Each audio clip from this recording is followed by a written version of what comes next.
సొరకాయ ముక్కలు ఇలా చిన్న చిన్నగా కట్ చేసుకొని అయితే తీసుకున్నాము ఒక ప్లేట్కి. ఇందులో ఒక స్పూన్ పసుపు అనేది వేసుకొని ముక్కలు మొత్తానికి కూడా మంచిగా కలిసేటట్టు కలుపుకోవాలి.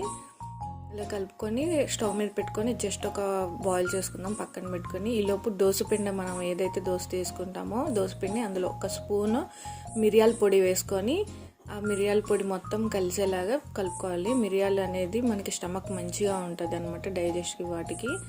అండ్ సొరకాయ ఈలోపు అయితే బాయిల్ అయిపోయింది. మనమైతే పీసెస్ తీసుకున్నాం. సొరకాయ వల్ల కూడా యూజ్ ఏంటంటే స్టమక్ డైజెస్ట్ అండ్ లైట్ వెయిట్గా ఉంటుంది అనమాట, అందుకని. సో ఈ సొరకాయ ముక్కలు కూడా ఇలా జల్లెడ తీసుకోండి. వాటర్ అనేది ఇంకేమైనా ఉంటే అలా పోతుంది అనమాట.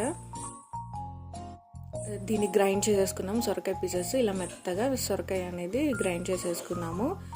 దీన్ని మీరు ఎంత క్వాంటిటీ కావాలో అంత వేసుకోవచ్చు. దోసపిండిలో ఒక 2 స్పూన్స్ 3 స్పూన్స్ లేకపోతే ఎక్కువ వేసుకున్నా పర్లేదు, మీకు ఎంత కావాలని వేసుకోవచ్చు. వేసుకొని మంచిగా నీట్గా ఇలా కలిపేసుకోండి దోసపిండిని. ఇప్పుడైతే మంచి దోశ అయితే వేసేసుకుందాము. దోశ అయితే చాలా ఫ్లఫీగా మెత్తగా చాలా టేస్టీ అండ్ లైట్ గ్రీన్ కలర్లో అయితే ఉంటుంది, చూడడానికి కలర్ఫుల్గా.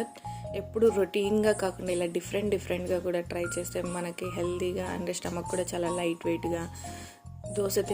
దోశ లవర్స్కి అయితే చాలా ఇంట్రెస్టింగ్గా ఉంటుంది. చూసారు కదా ఎంత నీట్గా వచ్చిందో దోశ అయితే. ఇందులోకి మేము యూస్ చేసే చట్నీ వచ్చేసి శనగపప్పు చట్నీ అయితే యూస్ చేస్తాము.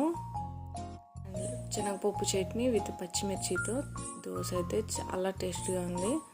ఈజీగా మెల్ట్ అయిపోతుంది అనమాట. మీరు కూడా ట్రై చేయండి.